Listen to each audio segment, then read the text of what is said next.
Hello दोस्तों, आप सभी का हमारे चैनल स्टडी रूप एजुकेशन में स्वागत है। आज के इस वीडियो में हम रेल संबंधी प्रश्नों पर चर्चा करेंगे। पिछले वीडियो में हमने औसत पर आधारित प्रश्नों को देखा था। तो चलिए स्टार्ट करते हैं। रेल संबंधी प्रश्नों में सबसे पहले हम फार्मूलों पर चर्चा कर लेते हैं। रेल संबंधी प्रश्नों में केवल एक ही प्रकार का फार्मूला यूज होता है, वह है velocity equal to distance upon time. यहाँ पर जो भी होता है वह चाल होता है, डी जो होता है वह दूरी होता है। नॉर्मली हम इसे समझ सकते हैं, यह लंबाई होता है। यह लंबाई या तो ट्रेन की लंबाई हो सकती है, या फिर पुल की लंबाई हो सकती है, या फिर प्लेटफॉर्म की लंबाई हो सकती है। हमें प्रश्न में दिया गया रहेगा कि वह लंबाई या तो ट्रेन की होगी, या फिर प्लेटफॉर्म की होगी, या फिर कोई गुफा की होगी। वहीं पर जो टी का मान होता है वह होता है समय। समय जो है हमेशा सेकंड में रहेगा, याद रखिएगा। या फिर हमें प्रश्न में घंटे में पूछा जाए तो यह यूनिट घंटे में भी हो सकता है। वहीं जो लंबाई होगी वह होगी ट्रेन की लंबाई या फिर प्लेटफॉर्म की लंबाई। जो चाल होगी वह हमेशा मीटर प्रति सेकंड में हमें नॉर्मली पूछा जाता है। हमें याद रखना है कि जो यूनिट होना चाहिए वह मीटर प्रति सेकंड में होना चाहिए। कभी कभी हमसे किलोमीटर प्रति घंटे में भी पूछा जाता है, तो याद रखिएगा कि यूनिट किस में पूछा गया है। यहाँ पर एक चीज़ याद रखने योग्य है कि यूनिट कन्वर्ट कैसे होगा। प्रश्न में अगर हमसे किलोमीटर प्रति घंटे में प्रश्न में दिया गया है, इसे हमें कन्वर्ट करना है मीटर प्रति सेकंड में, तो इसे हम 5/18 से गुणा करके मीटर प्रति सेकंड में कन्वर्ट कर सकते हैं। जैसे एग्जाम्पल के रूप में हम देखते हैं, अगर कोई जो ट्रेन है वह 54 किलोमीटर प्रति घंटे की चाल से किसी प्लेटफॉर्म को पार करती है। हमें यहाँ प्रश्न में दिया गया है किलोमीटर प्रति घंटा, इसे हमें कन्वर्ट करना है मीटर प्रति सेकंड में। तो इसके लिए हम नॉर्मली 54 को 5/18 से गुणा कर देंगे। यहाँ पर अगर हम 5/18 से गुणा कर देते हैं तो जो किलोमीटर प्रति घंटा होगा वह मीटर प्रति सेकंड में कन्वर्ट हो जाएगा। इसे हम कटा देते हैं, हमें प्राप्त हो जाएगा 3, और इसे हम गुणा करेंगे तो हमें प्राप्त होगा 15, और इसका जो यूनिट होगा वह होगा मीटर प्रति सेकंड। यहाँ पर आप देख सकते हैं पहले प्रश्न में दिया गया था किलोमीटर प्रति घंटा, उसे हमने कन्वर्ट कर लिया मीटर प्रति सेकंड में। इसके लिए हमने 5/18 से गुणा किया। इसी प्रकार अगर हमें प्रश्न में किलोमीटर प्रति घंटे में आंसर पूछा जाए तो इसके लिए हम कैसे करेंगे। प्रश्न को सॉल्व करने से हमें मीटर प्रति सेकंड प्राप्त हुआ। अगर हम इसमें 18/5 से गुणा कर देंगे तो हमें प्राप्त हो जाएगा किलोमीटर प्रति घंटा। याद रखिएगा, अगर हम 5/18 से गुणा कर देंगे तो हमें प्राप्त हो जाएगा मीटर प्रति सेकंड। वहीं अगर हम 18/5 से गुणा कर देंगे तो हमें प्राप्त हो जाएगा किलोमीटर प्रति आवर। तो याद रखिएगा, इस चीज़ को मीटर प्रति सेकंड में कन्वर्ट करना है तो हमें 5/18 से गुणा करना होगा। वहीं अगर हमें किलोमीटर प्रति घंटा में कन्वर्ट करना है तो हमें गुणा करना होगा 18/5 का। तो इस यूनिट कन्वर्जन को याद रखिएगा। यहाँ पर आगे हम डिस्टेंस और वेलोसिटी से संबंधित जो आगे प्रश्न बन सकते हैं उस पर चर्चा कर लेते हैं। यहाँ पर हम सबसे पहले डिस्टेंस के बारे में चर्चा करते हैं। डिस्टेंस जो होता है वह d1 + d2 होता है। यहाँ पर जो d1 होगी वह ट्रेन की लंबाई होगी जो हमें प्रश्न में दी गई होती है। दूसरी स्थिति में जो d2 होती है, इसके लिए दो कंडीशन होती है। पहले कंडीशन में जो d2 होगा उसकी जो कुछ लंबाई दी गई होगी। दूसरी स्थिति में जो d2 होगा वह 0 होगा। यह 0 कैसे होगा? अगर कोई व्यक्ति दी गई है, अगर कोई खंभा है, अगर कोई पेड़ है, इन तीनों स्थिति में, या फिर वे सभी स्थितियां जिसमें जो लंबाई होती है वह 0 होती है, किसी व्यक्ति की लंबाई नहीं होती, इसलिए हम d2 को 0 मानते हैं। एक कोई खंभे की लंबाई नहीं होती इसलिए वह 0 होता है। उसी प्रकार पेड़ की लंबाई या फिर कोई जो पक्षी है वह उड़ रही है, उस स्थिति में भी जो d2 का मान होगा वह 0 होगा। वहीं अगर कोई गुफा दी गई है, कोई प्लेटफॉर्म दी गई है, या फिर कोई पुल दी गई है, इन तीनों स्थिति में जो d2 का मान होगा वह कोई वैल्यू होगा। मान लेते हैं यहाँ पर जो लंबाई है वह 300 मीटर की कोई गुफा है या फिर 300 मीटर का कोई प्लेटफॉर्म है। इन सभी स्थिति में जो d2 का मान होगा वह वैल्यू पुट होगा। तो याद रखिएगा जो d है वह लंबाई है और इसका मान होता है d1 प्लस d2। पहले स्थिति में हमेशा ट्रेन की लंबाई होगी, दूसरी स्थिति में हमें दो कंडीशन प्राप्त होगा, या फिर d2 का मान 0 होगा अगर वहाँ पर कोई व्यक्ति, पेड़ या फिर कोई खंभा दी गई हो। दूसरी स्थिति में d2 का कोई मान होगा, वो या तो वह ट्रेन हो सकती है, गुफा हो सकती है या फिर कोई प्लेटफॉर्म हो सकती है। तो इसे याद रखिएगा कि जो d का मान होगा वह दो प्रकार से होगा। ट्रेन संबंधी प्रश्नों में एक बच गया है, वह है चाल। चाल की भी दो स्थिति होती है, पहला होता है v1 और दूसरा होता है v2। यहाँ पर याद रखिएगा जो चाल होगा वह सापेक्ष चाल होगा, रिलेटिव वेलोसिटी।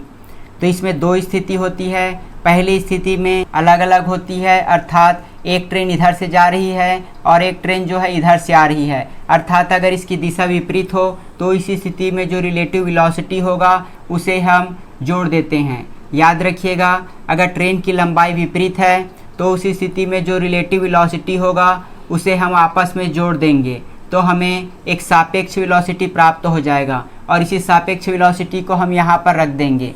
दूसरी स्थिति होती है जब ट्रेन की जो दिशा होगी वह एक समान होगी। यहाँ पर आप देख सकते हैं ये है v1 और ये है v2।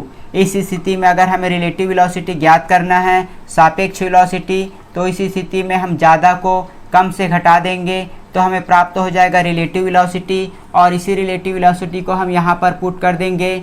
d के जगह हम d1 प्लस d2 रख देंगे और t हमें नॉर्मली ज्ञात करना होता है, या फिर अगर इसके जगह d1 d2 में अगर दोनों में से एक को ज्ञात करना हो तो हम t का वैल्यू पुट कर देंगे। प्रश्न में जिस हिसाब से दिया रहेगा उसके हिसाब से हम यहाँ पर वैल्यू पुट कर देंगे और हमें आंसर प्राप्त हो जाएगा। यहाँ पर एक चीज़ याद रखिएगा, जो v होगा उसका यूनिट क्या है, दूसरी स्थिति में जो v है उसका रिलेटिव वेलोसिटी कैसे ज्ञात करेंगे। अगर उनकी जो दिशा है विपरीत होगी तो दोनों वेलोसिटी को जोड़ देंगे, अगर उसकी जो दिशा है वह एक समान है तो उस स्थिति में दोनों वेलोसिटी को घटा देंगे। तीसरा कंडीशन होता है डिस्टेंस। डिस्टेंस दो प्रकार से होती है, यहाँ पर मैं लिख देता हूँ d1 प्लस d2। यहाँ पर जो d1 होगी वह हमेशा ट्रेन की लंबाई होगी और जो d2 होगा वह या तो इसकी दो कंडीशन होती है, पहले कंडीशन में 0 होगा यदि वह किसी व्यक्ति या फिर पेड़ को पार करता है, दूसरी स्थिति में इसकी कोई वैल्यू होगी अगर वह कोई दूसरे ट्रेन को या फिर प्लेटफॉर्म को या गुफा को पार करता है। तो रेल संबंधी जितने भी प्रश्न हैं वे केवल और केवल इन्हीं सभी फार्मूलों पर आधारित होंगे और इन सभी चीज़ों को याद रखकर हम सारे प्रश्नों को सॉल्व कर सकते हैं। तो चलिए इस पर आधारित प्रश्नों को देखते हैं। हम केवल एक ही फार्मूला याद रखेंगे, वेलोसिटी इक्वल टू होता है डिस्टेंस अपॉन टाइम। केवल इसी फार्मूले पर सारे प्रश्न बनेंगे। हमें केवल यूनिट का ध्यान रखना है कि यूनिट किस में दिया गया है, दूसरी स्थिति में रिलेटिव वेलोसिटी और तीसरी स्थिति में जो डिस्टेंस है उसे याद रखना है।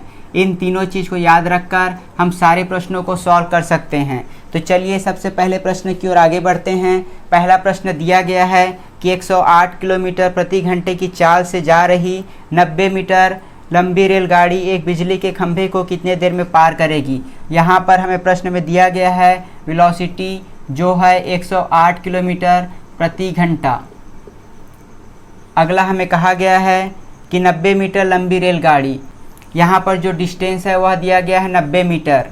यहाँ पर आप देख सकते हैं इसका यूनिट अलग अलग है, यहाँ पर दिया गया है किलोमीटर प्रति घंटे में और यहाँ पर दिया गया है मीटर में। तो जो वेलोसिटी है उसे हम मीटर प्रति सेकंड में कन्वर्ट कर लेते हैं। यहाँ पर हमें गुणा करना होगा 5/18 से। 5/18 से जब हम इसे गुणा कर देंगे तो हमें प्राप्त हो जाएगा ये 2 से, और इसे हम 9 से कटा देते हैं तो हमें प्राप्त हो जाएगा 12। इसे हम गुणा कर देते हैं, हमें प्राप्त हुआ 60/2। इसे कटा देते हैं तो हमें प्राप्त हुआ 30, अर्थात जो वेलोसिटी हमें प्राप्त हुआ वह प्राप्त हुआ 30 मीटर प्रति सेकंड। जो डिस्टेंस है वह हमें दिया गया है 90 मीटर। यहाँ पर अगर आप सॉल्व करना चाहें तो d को लिख सकते हैं d1 प्लस d2। d2 के जगह एक बिजली का खंभा दिया गया है जिसका मान होगा 0। तो यहाँ पर हमें प्राप्त हुआ टोटल लंबाई d। इसका वैल्यू जब हम पुट कर देंगे v इक्वल टू हमें प्राप्त हुआ d/t। यहाँ पर d का मान है 90 और यहाँ पर t हमें ज्ञात करना है कि एक बिजली के खंभे को कितने देर में पार करेगी, और यहाँ पर भी हमने ज्ञात किया 30। तो इसे हम नीचे ले जाते हैं तो हमें प्राप्त होगा 90/30। इसे हम कटा देते हैं तो हमें प्राप्त हुआ 3 सेकंड। अर्थात एक रेलगाड़ी एक खंभे को 3 सेकंड में पार करेगी यदि उस ट्रेन की जो स्पीड है वह 108 किलोमीटर प्रति घंटा है और उसकी जो लंबाई है वह 90 मीटर है। याद रखिएगा कि इस प्रकार के प्रश्नों को हम आसानी से सॉल्व कर सकते हैं। इसके लिए हमें केवल फार्मूला याद रखना है, V=D/T। यहाँ पर D का मान हमें अलग अलग स्थिति में ज्ञात करना है। यह नॉर्मल प्रश्न था जिसमें जो लंबाई है उसको हमने 0 रख दिया क्योंकि यहाँ पर एक खंभा दिया गया है, खंभे की लंबाई जो है वह 0 होती है। यहाँ पर हमने नॉर्मली वैल्यू पुट किया और हमें आंसर प्राप्त हुआ। अगला प्रश्न दिया गया है कि 490 मीटर लंबी रेलगाड़ी 63 किलोमीटर प्रति घंटे की चाल से 210 मीटर लंबी गुफा को कितने देर में पार करेगी। प्रश्न में हमें दिया गया है कि एक रेलगाड़ी है जिसकी जो लंबाई है वह 490 मीटर दी गई है। अगला हमें कहा गया है कि 63 किलोमीटर प्रति घंटे की चाल से वह रेलगाड़ी चल रही है। यहाँ पर जो वेलोसिटी है वह 63 किलोमीटर प्रति घंटा है। प्रश्न में आगे कहा गया है कि 210 मीटर लंबी गुफा को कितने देर में पार करेगी। यहाँ पर जो हमें D2 दी गई है वह है 210 मीटर। हमें D1 दिया गया है जो कि एक रेलगाड़ी की लंबाई है वह है 490 मीटर। दूसरी स्थिति में हमें वेलोसिटी दी गई है जिसका मान है 63 किलोमीटर प्रति घंटा। यहाँ पर आप यूनिट को देख सकते हैं। पहली स्थिति में यहाँ D2 दी गई है वह मीटर में है जबकि D1 जो है वह भी मीटर में है, लेकिन यहाँ पर वेलोसिटी जो है उसका यूनिट 63 किलोमीटर प्रति घंटा दिया गया है। इसे हमें मीटर प्रति सेकंड में कन्वर्ट करना होगा। मीटर प्रति सेकंड में कन्वर्ट करने के लिए हम इसे 5/18 से गुणा कर देंगे। इसे जब हम कटा देंगे तो हमें प्राप्त होगा 6। इसे हम कटा देते हैं, हमें प्राप्त होगा 21। इसे हम फिर से कटा देते हैं तो हमें प्राप्त होगा 2 और इसे कटाने पर हमें प्राप्त होगा 7। तो अर्थात यहाँ पर हमें वेलोसिटी प्राप्त हुआ 35/2 मीटर प्रति सेकंड। हमें वेलोसिटी प्राप्त हो गया, हमें डिस्टेंस पता है, हमें ज्ञात करना है कि कितना समय लगेगा। तो यहाँ पर हम वैल्यू पुट कर देते हैं। यहाँ पर हम लिख देते हैं डिस्टेंस बाय टाइम। यहाँ पर वेलोसिटी हमें प्राप्त हुआ 35/2। यहाँ पर डिस्टेंस जो है वह हमें प्राप्त है 490। दूसरी स्थिति में जो D2 है वह है 210 और यहाँ पर हमें T ज्ञात करना है। यहाँ पर T = होगा, इसे हम जोड़ देते हैं, हमें प्राप्त होगा 700 इंटू, इसे हम तिर्यक गुणा कर देते हैं। यहाँ पर 2 प्राप्त हुआ और इसे हम 35 नीचे ले जाते हैं। इसे कटाने पर हमें प्राप्त होगा 20। अर्थात जो T का मान है वह हमें प्राप्त होगा 40 सेकंड। अर्थात एक रेलगाड़ी 490 मीटर की जो रेलगाड़ी है उसे 210 मीटर की लंबी गुफा को पार करने के लिए 40 सेकंड का समय लगेगा यदि जो ट्रेन की स्पीड है वह 63 किलोमीटर प्रति घंटा है। यहाँ पर याद रखिएगा इसका जो यूनिट है उसे कन्वर्ट करना पड़ेगा और नॉर्मली D1 और D2 का मान रखकर हम समय ज्ञात कर सकते हैं। चलिए अगले प्रश्न की ओर बढ़ते हैं। अगला प्रश्न दिया गया है कि 62 किलोमीटर प्रति घंटे की चाल से जा रही 120 मीटर लंबी रेलगाड़ी उसी दिशा में 8 किलोमीटर प्रति घंटे की चाल से भाग रहे व्यक्ति को कितने देर में पार करेगी। यहाँ पर हमें प्रश्न में दिया गया है कि जो वेलोसिटी है वह 62 किलोमीटर प्रति घंटा है। हमें वेलोसिटी दी गई है 62 किलोमीटर प्रति घंटा। प्रश्न में हमें आगे कहा गया है कि जो ट्रेन की लंबाई है वह 120 मीटर है। यहाँ पर हम D को लिख देते हैं 120 मीटर। प्रश्न में आगे कहा गया है कि उसी दिशा में 8 किलोमीटर प्रति घंटे की चाल से भाग रहे व्यक्ति, ये है V1। दूसरी स्थिति में हमें V2 दिया गया है 8 किलोमीटर प्रति घंटा। ये एक व्यक्ति है, इसका जो D2 होगा वह होगा 0। यहाँ पर हम मान लेते हैं D1 जो कि ट्रेन की लंबाई है जबकि D2 0 होगा। यहाँ पर हमें रिलेटिव वेलोसिटी ज्ञात करना पड़ेगा। यहाँ पर हम लिख देते हैं D = D1 + D2। इन दोनों को जोड़ देंगे तो यहाँ पर 0 है, वहाँ पर 120 है, तो हमें प्राप्त हुआ लंबाई 120 मीटर। यहाँ पर हमें रिलेटिव वेलोसिटी ज्ञात करना पड़ेगा। इसे हम जोड़ेंगे या फिर घटाएंगे, यह निर्धारित होगा उसकी दिशा पर। यहाँ पर प्रश्न में दिया गया है उसी दिशा में, अर्थात जो जिस दिशा में ट्रेन चल रही है उसी दिशा में वह व्यक्ति भी भाग रहा है। तो यहाँ पर इसका जो वेलोसिटी होगा वह घट जाएगा। यहाँ पर हम घटा देते हैं 62 में, अगर हम 8 को घटा देंगे तो हमें प्राप्त हो जाएगा 54। यहाँ पर हमें प्राप्त हुआ 54 किलोमीटर प्रति आवर। यहाँ पर हमें मीटर प्रति सेकंड में कन्वर्ट करना होगा। 54 को अगर हम 5/18 से गुणा कर देंगे तो हमें प्राप्त हो जाएगा मीटर प्रति सेकंड में। इसे कटाने पर हमें प्राप्त होगा 3, अर्थात जो वेलोसिटी है, रिलेटिव वेलोसिटी, वह हमें प्राप्त हुई 15 मीटर प्रति सेकंड। यहाँ पर हमें v का मान प्राप्त हुआ 15 मीटर प्रति सेकंड। यहाँ पर हमें डिस्टेंस प्राप्त हुआ है 120। तो नॉर्मली हम इसे फार्मूला में रखकर इसका मान ज्ञात कर सकते हैं। यहाँ पर हमें t ज्ञात करना है। हमें जो रिलेटिव वेलोसिटी हमने देखा कि इसकी जो दिशा है वह समान है, इसलिए इसकी जो वेलोसिटी को घटाना पड़ेगा। यहाँ पर हम वेलोसिटी का मान रख देते हैं 15। यहाँ पर जो डिस्टेंस है वह हमें प्राप्त हुआ 120 और यहाँ पर t का मान हमें ज्ञात करना है। तो इसे हम नीचे ले आते हैं तो हमें प्राप्त होगा 15 और इसे हमें प्राप्त होगा 8। तो यहाँ पर जो t हमें प्राप्त हुआ 8 सेकंड। यही हमसे पूछा गया है।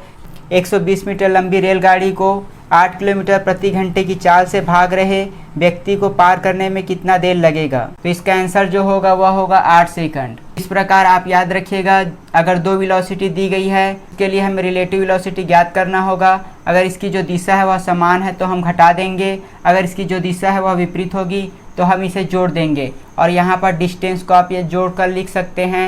d होता है d1 प्लस d2। यहाँ पर जो d2 का मान है वह 0 है, क्योंकि यहाँ पर एक व्यक्ति दी गई है, और d1 का मान है ट्रेन की लंबाई। चलिए अगले प्रश्न की ओर बढ़ते हैं। अगला प्रश्न दिया गया है कि 126 मीटर तथा 114 मीटर की दो रेलगाड़ियाँ हैं। यहाँ पर दो रेलगाड़ी है। पहला रेलगाड़ी की लंबाई है 126 मीटर और दूसरे रेलगाड़ी की लंबाई है 114 मीटर। प्रश्न में आगे कहा गया है कि वे एक दूसरे को विपरीत दिशा में, यहाँ पर इसकी जो दिशा है वह विपरीत है, इसे हम मान लेते हैं v1, इसे हम मान लेते हैं v2। तो यहाँ पर जो रिलेटिव वेलोसिटी होगा उसके लिए हमें इसे आपस में जोड़ना होगा। यहाँ पर हमें दिया गया है कि पहले की स्पीड है 30 किलोमीटर प्रति घंटा और दूसरे की स्पीड है 42 किलोमीटर प्रति घंटा। इसे हम आपस में जोड़ देंगे तो हमें प्राप्त हो जाएगा 72 किलोमीटर प्रति घंटा। 72 किलोमीटर प्रति घंटे को हम मीटर प्रति सेकंड में कन्वर्ट कर लेते हैं। यहाँ पर हमें प्राप्त होगा 72, 5/18 से गुणा करना पड़ेगा। 18 को अगर हम कटा देंगे हमें प्राप्त होगा 20 मीटर प्रति सेकंड। अर्थात जो रिलेटिव वेलोसिटी हमें प्राप्त हुआ 20 मीटर प्रति सेकंड, इसे हमने जोड़ा है क्योंकि इसकी जो दिशा है वह विपरीत है। अगर इसकी दिशा एक समान होती तो उस स्थिति में हमें घटाना पड़ता, लेकिन यहाँ पर जो दिशा है वह विपरीत है। तो रिलेटिव वेलोसिटी ज्ञात करने के लिए हमें इसे आपस में जोड़ना होगा। यहाँ पर प्रश्न में हमें डिस्टेंस भी दिया गया है। हम डिस्टेंस लिख सकते हैं d1 प्लस d2। यहाँ पर इन दोनों को आपस में जोड़ देते हैं तो हमें प्राप्त हो जाएगा कि टोटल डिस्टेंस कितना है। इसे हम जोड़ देते हैं तो हमें प्राप्त हुआ 240 मीटर। इसकी जो टोटल डिस्टेंस है वह हमें 240 मीटर प्राप्त हुआ, जबकि इसकी जो रिलेटिव वेलोसिटी है वह हमें 20 मीटर प्रति सेकंड प्राप्त हुआ। आगे हमसे कहा गया है कि कितने समय बाद वे एक दूसरे को पार करेंगी। तो इसे सॉल्व करने के लिए हमें वही फार्मूला यूज करना पड़ेगा। वेलोसिटी इक्वल टू होता है डिस्टेंस अपॉन टाइम। यहाँ पर जो वेलोसिटी होगा वह रिलेटिव वेलोसिटी होगा।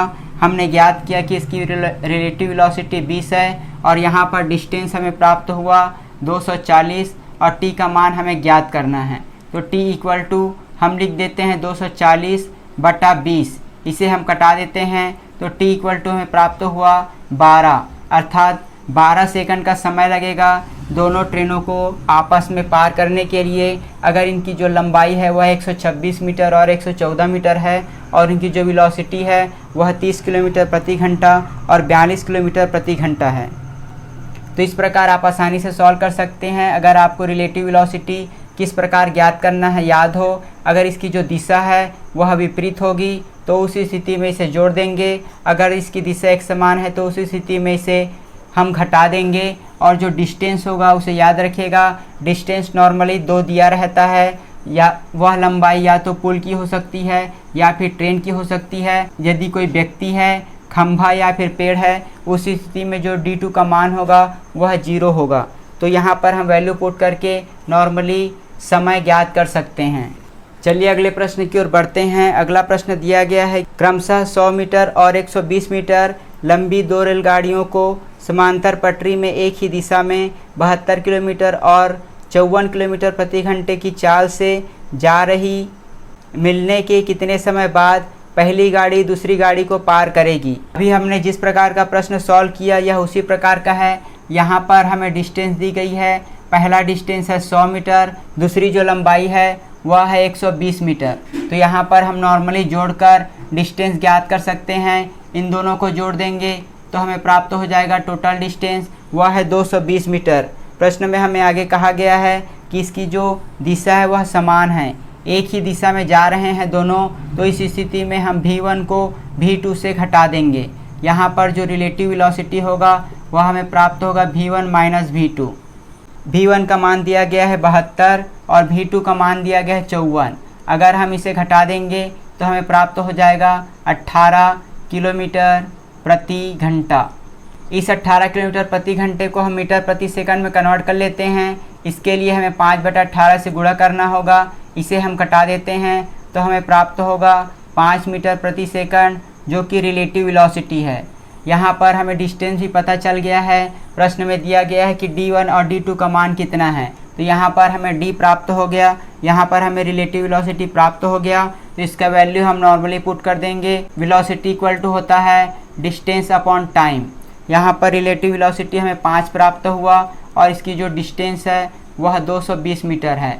यहाँ पर हम t का वैल्यू नॉर्मली ज्ञात कर सकते हैं 220/5। इसे हम कटा देते हैं, हमें प्राप्त होगा 44 सेकंड। अर्थात 100 मीटर और 120 मीटर की 2 ट्रेनें एक ही दिशा में जा रही है। एक की जो स्पीड है वह 72 किलोमीटर प्रति घंटा है, दूसरे की स्पीड है 54 किलोमीटर प्रति घंटा।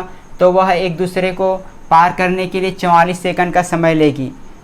तो ये थे रेल संबंधी जितने भी प्रश्न हैं वे केवल और केवल इन्हीं फार्मूले पर आधारित होंगे। हमें इन सभी चीज़ों को याद रखना है कि इसकी जो डिस्टेंस होगी वह कितनी होगी, इसकी जो वेलोसिटी है वह जुड़ेगी या फिर यह घटेगी। अगर इसकी जो दिशा है वह समान है तो उस स्थिति में हम इसे घटा देते हैं। अगर इसकी जो दिशा है वह विपरीत है उस स्थिति में हम इसे जोड़ देते हैं। और डिस्टेंस को आप याद रखिएगा, इसकी जो लंबाई है वह 0 हो सकती है अगर उसके स्थान पर कोई व्यक्ति, पेड़ या फिर कोई खंभा दी गई हो। वहीं जो d2 है वह या तो एक ट्रेन हो सकती है, प्लेटफॉर्म, या फिर उसके स्थान पर कोई गुफा हो सकती है।